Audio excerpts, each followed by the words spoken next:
Auden. Wystan Hugh Auden was born in 1907 in York into a middle-class family, and he went to Christ College, Oxford. There he was associated with a number of writers: Christopher Isherwood, Stephen Spender, Louis MacNeice, Cecil Day Lewis, and Rex Warner. Together they were known as the Oxford School of Poets. His major works were The Orators, New Year Letter, For the Time Being, and two other works. Those were plays, The Enshafted Flood, and another prose work, Forwards and Afterwards. He was a very prolific writer, and he got married to Erica, the daughter of the famous novelist Thomas Mann, and migrated to the US. He gave a lot of lectures there and worked in a lot of universities, and he took the citizenship of the United States in 1946. His earlier poems in the 1930s exhibited a Marxist ideology, and later this gave way to religious interests in 1940s. He also served as a professor of poetry at the Oxford University for 5 years from 1956. His poems are remarkable, and they are remarkable for its versatility and fluency. He practiced a lot of verse forms. A variety of verse forms were practiced, and he explored a lot of social and political problems. And his aim in poetry, he said, was to lead people to make a rational and moral choice without actually telling them what to do. So it was not exactly didactic, but it was disguised in the form of poetry here. So a little bit of instruction for the better of social good also here. Now, this poem which we are going to deal with today is the poem The Unknown Citizen, and this poem is a satire on the bureaucratic society, which actually reduces an individual from a person into just a cipher. So this is an ironical poem, and what we see in this poem is the theme of the loss of individuality. I hope you remember that I just spoke of the themes that Auden wrote on, and he was interested in the Marxist ideology. And what we see here is the person, an individual's predicament in a consumerist society, in a capitalist society. He had actually moved to the US, and he was in a state of cultural shock when he came face to face with the American style of chaos and consumerism. Let's get into the poem then. The Unknown Citizen, to JS 07M378. This marble monument is erected by the state. He was found by the Bureau of Statistics to be one against whom there was no official complaint, and all the reports on his conduct agree that in the modern sense of an old-fashioned word, he was a saint, for in everything he did, he served the greater community. The Unknown Citizen, now that commemorates the kind of monument that is built for the soldiers who die in war, who die in harness. So we have monuments all over the world which are dedicated to soldiers who have given up their lives in wars. So this is also a kind of monument to a person, a citizen who has given up all his life, his individuality for the state. So that is also a sacrifice. So the structure of the poem is also reflecting this kind of a sacrifice. You see that the epigraph of the poem reads to JS 07M378. So this marble monument is erected by the state. So it shows a reference number used to denote the citizen in government records. So the person is unknown, as we already know. So the number makes it even more cold and impersonal. So he could have just said to John Smith or maybe James or anything of that sort. But he does not do that. He just gives a number there. So that's how unnamed a citizen is in a society, in a bureaucratic society where the government controls everything. So this is a monument to him because he has given up his life, he has given up his self, he's given up his individuality for the state. He was found by the Bureau of Statistics to be one against whom there was no official complaint. So he says the Bureau of Statistics. Now this poem was written in 1939, and at that time there was no such Bureau of Statistics. So here what he means is that any government or economic organization that keeps a tab on its people. It keeps records of all the things that the people do. So this is the beginning of this bureaucratic organizations. We know that these days a lot of these statistics are collected. So against this person, there was no official complaint, and all reports on his conduct agree that in the modern sense of an old-fashioned word, he was a saint. So a saint in the old-fashioned sense is someone of extraordinary holiness. Now here, this person is said to be a saint. So this is also changing. The meaning of the word saint is also changing. You find that the saint here is a person who is so good, he has given up everything that is his so that it will be good for the greater community. Now this is an ironical statement. The saint here, he has given up everything for the greater community. Now who is the community here? Is it for the immediate community, his neighbors, his people? But here again you see that greater community is in capital letters. So you find that it's not just the community, his immediate community or the people around him, but it's the community that the state is representing, what the state says it represents. So the state is supposed to be doing all this for the good of the greater community. So the individual is supposed to give up himself for the good of the greater community. Let's go on to the next stanza. Except for the war, till the day he retired, he worked in a factory and never got fired, but satisfied his employers, Fudge Motors Incorporated. Yet he wasn't a scab or odd in his views. For his union reports that he paid his dues. Our report on his union shows it was sound, and our social psychology workers found that he was popular with his mates and liked to drink. The press are convinced that he bought a paper every day, and that his reactions to advertisements were normal in every way. So you see that he was a very conforming person, he was a conformist, he was conventional. Except for the war, till he retired, he worked in the factory. So it means that that's what the countries prescribe. Like when there's war, you have to go to war. And when there's peace, you have to work according to how you are instructed to work. So except for the war, till the day he retired, there was no breach there. He was working from the beginning to the end, and he never got fired. So this, you might think that he was a person who was privy with the employers. Now the employers here is also interesting. It says Fudge Motors Incorporated. Now Fudge Motors Incorporated, that reminds us of Ford Motors maybe. So this could be any organization, any company, any large company. It stands for the large companies that were there at the time of this, in the beginning of the 20th century, which dominated the lives of the people there. Now this person worked at in this company, and the employers were satisfied with him. So he was good on that side. Yet he wasn't a scab. So don't think that because he was good with he was a favorite with his employers means that he was not on good terms with his fellow workers. His union reports say that he paid his dues and he was very good in his union also. So he wasn't a scab. Now what's a scab? A scab is a person who does not take part in a strike. Now if a person does not take part in a strike, what happens is that that person will be considered to be not a team player.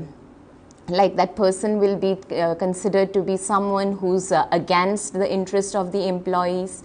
So he was not a scab, and he was not odd in his views. So he held the views of his union also. So everywhere he went, he conformed to what the general opinion over there was. So he was good with his employers, he was in good terms with his fellow workers too. For his union reports said, so how does the government know that he was not a scab? That is from his union reports. So his union reports said that he paid his dues.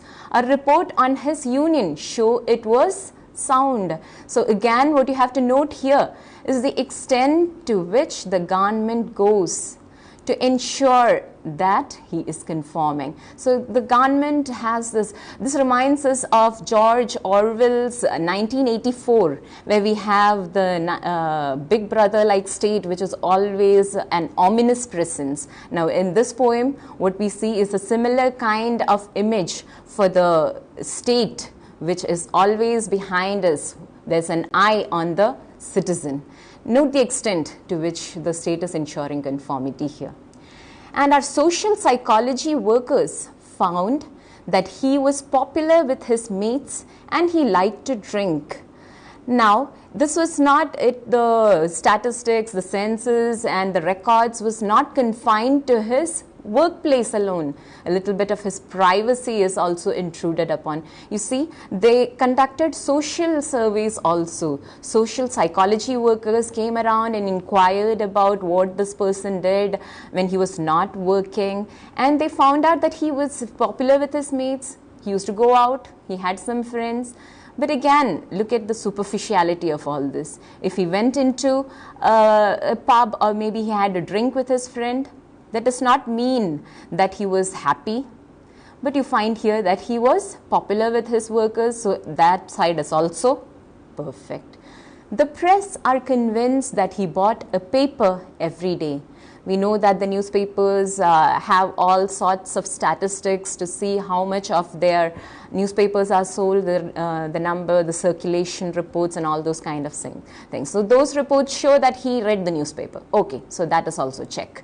And the next thing, his reaction to advertisements were normal in every way. So his reactions to advertisements were normal. So what is an advertisement supposed to do?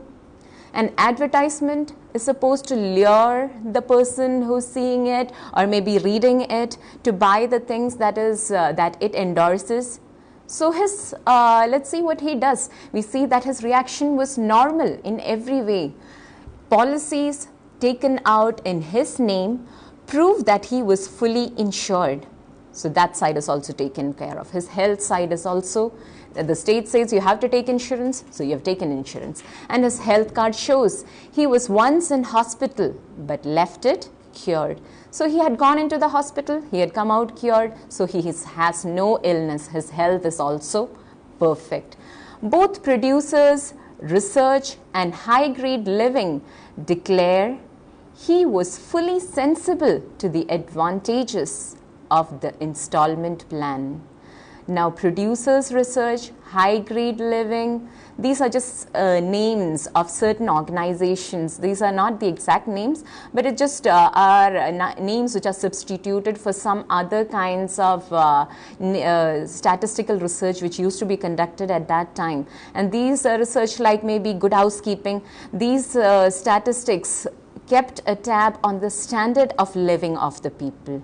We know that these kind of statistics happen these days also. So producers research, high-grade living declare he was fully sensible to the advantages of the installment plan and had everything necessary to the modern man: a phonograph, a radio, a car and a Frigidaire. Now this is what the irony here is. The state has decided this is what a modern man should be. And the modern man, what is necessary to the modern man? It's not happiness, it's not air, it's not water. What is necessary is a phonograph, a radio, a car and a Frigidaire. Now what's a phonograph? A phonograph is just an earlier form of a gramophone which played music, and then a radio, a car, a Frigidaire. A Frigidaire is just another brand of a refrigerator. So if you have all these things, you are a modern man.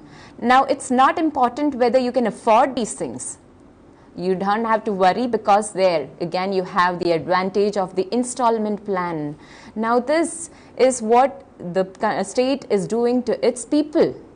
The state is just promoting consumerism, capitalism, that installment plans are available to the citizens irrespective of their earning capacity.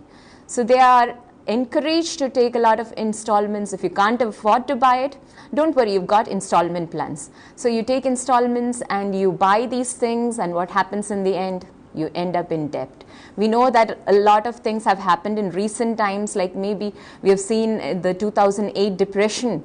This was also a result of this insensible way of spending more than what one can afford. So here you see Auden is so prescient about these affairs here. So this citizen was sensible to the advantages of the installment plan and had everything necessary to the modern man: a phonograph, a radio, a car, and a Frigidaire. Our researchers into public opinion are content that he held the proper opinions for the time of the year. When there was peace, he was for peace. When there was war, he went. He was married and added 5 children to the population, which our eugenist says was the right number for a parent of his generation. And our teachers report that he never interfered with their education. So a eugenist is a scientist who studies how to improve the population by controlled breeding for desirable inherited properties. We'll see what that is. We see here that our researchers into public opinion are content. Now when you say public opinion, we just spoke of so many of the traits of the unknown citizen. So that does not look like that he has too many choices anyway. Now it says that held the proper opinions for the time of the state. So now what is this proper here? Proper when it is in tune with the state. Now if you do not agree with something that the state is doing, naturally that's not the proper opinion for that time. So if your opinion are in parallel, in tandem with that of the state, then okay, your opinions are very good, you are a good citizen. When there was peace, he was for peace. When there was war, he went. So another instance of conformity here. So we see these days people take up, come out onto the streets and protest, when there are wars happening. And you've seen that on the streets of the US also, when they went to war in the Iraq and all those things. So you see that this citizen is no such person. He was a person who is the kind of person like which G.K. Chesterton says that my country, right or wrong, that kind of attitude is dangerous. So this person is also a kind of person who seems to think my country, right or wrong. So when there was peace, he was for peace. So he just kept quiet. He went for his work. He went on with his normal life, which the state had imposed on him. When there was war, he went. So when there was war, he was supposed to go to war, and he went to war. He was married and added 5 children to the population. Now that the state says that is the perfect number. So even that is controlled by the state. You see, our eugenist says, now a eugenist, like I told you earlier, is a scientist who studies how to improve the population by controlled breeding for desirable inherited properties. Now the population is also controlled.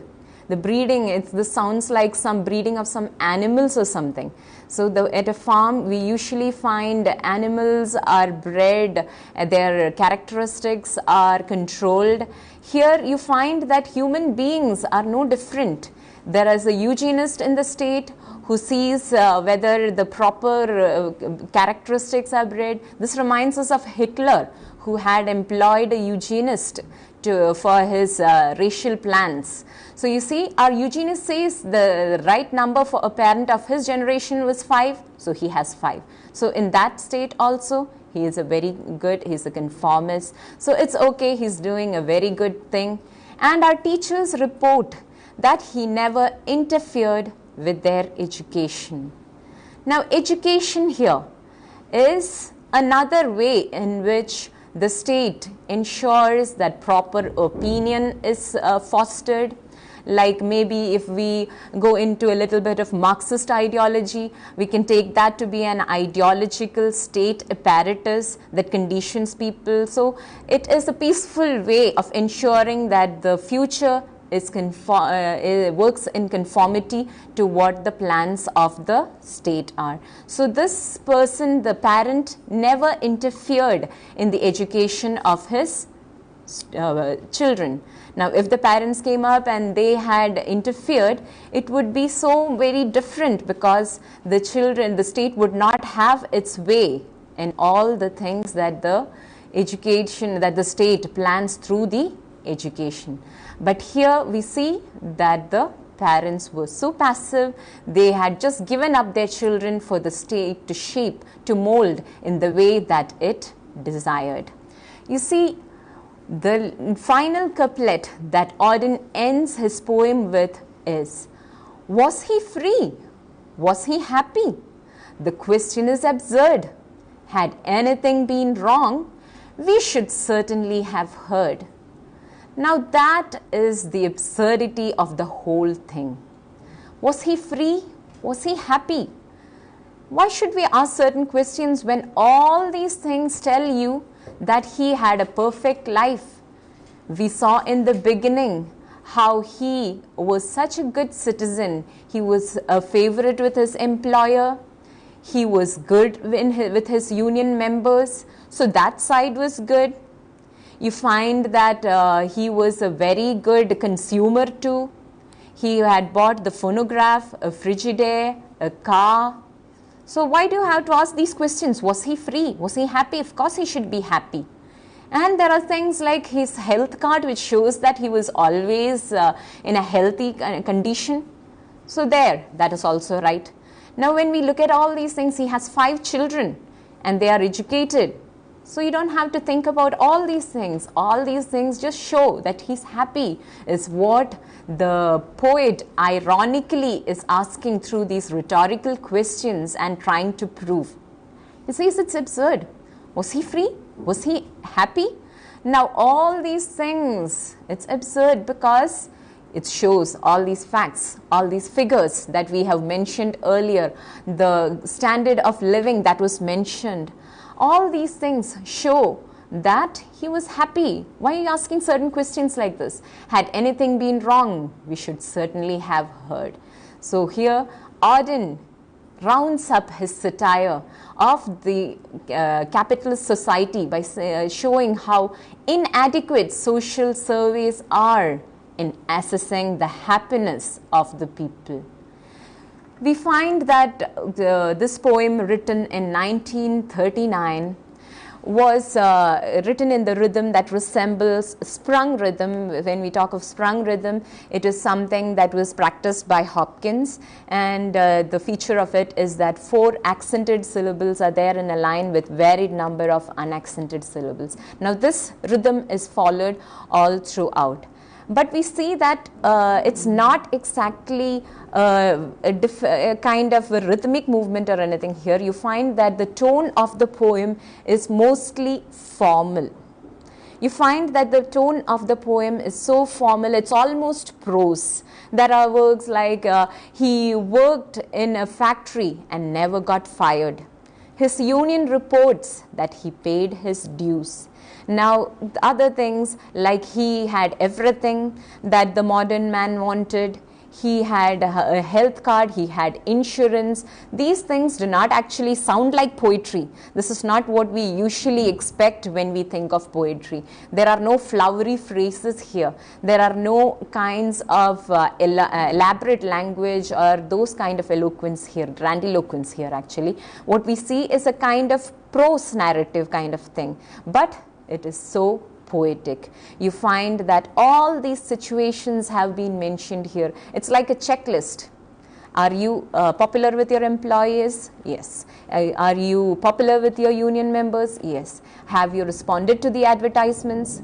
Now, in responding to advertisements here, again a problem here where you find that the person is not considered at all. His life, his happiness is not concerned. There is no program for awareness of the person or anything here.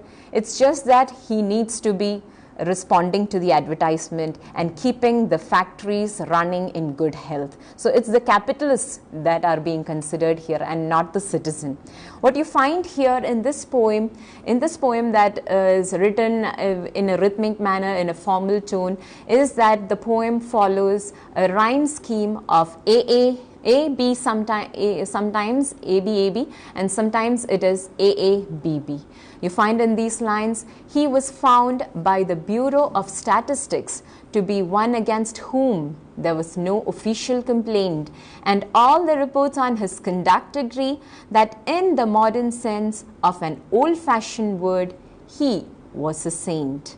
So B, agree, is rhyming, complaint, saint is rhyming. So you find that the rhyme scheme at some places is AB, AB, and in the next stanza you find, yet he wasn't a scab or odd in his views.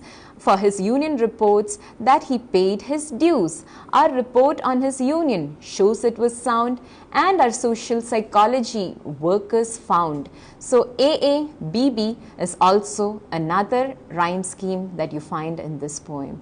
So in this poem, we find that his Marxist ideology, W.H. Auden's Marxist ideology, is reflected. You find how it's the capitalist interests that are being maintained here. All his concern for the citizen, like I told you earlier, he was a British-born poet and he migrated to the US, and the culture shock that he had when he came there. He saw that these people here were living a chaotic life with just consumerism rather than anything meaningful in their lives. And this is exactly what the state seemed to endorse too. The state wanted them to buy all these things to make sure that the capitalist establishment was thriving. This is the kind of society that he came into, and he was totally shocked. You find that all the things that he mentions here, and Althusser's idea of ideological state apparatus where the state controls without actually enforcing it through violence or anything of that sort. It's different from what we find in Hitler, or different from what we find in other oppressive structures outside. These are structures which condition from within. So these structures which we find these days too, which we take to be granted as part of the state machinery, as part of the government, is what is actually controlling every part of our lives. Even today, this thing is operational. What we find here is similar to George Orwell's 1984, the novel 1984. If that was a novel, this is a poetic rendering of that novel. What you find is a big brother like state that was there, that's there behind you. It's an invisible eye there, which is always always monitoring you, monitoring what you do, even if you are in your organization, or even if you are among your friends, or even if you are at your home, what you do, the channels you watch, the newspaper you read, everything is being monitored. Now there are so many senses that takes account of what you do, where you are, and these days it is becoming so prominent now that we find that in modern times the state is even planning to insert a chip into human beings. So this was the beginning, that is the Auden speaking of the condition of the omnipresent state, or the omniscient state, that knows everything about its citizen, wherever he is, whether he is a scab, or whether his social side is good, whether his health side is good, his people are good. So all this is controlled by the state alone. And this state, it does not do it by force, but it does it invisibly. What you find here is a beginning of the capitalist society, and a beginning which he finds is ominous, which foretells the doom of the society in future. With that, I would like to conclude the poem The Unknown Citizen for your consideration, and please do compare it with the society today. Thank you.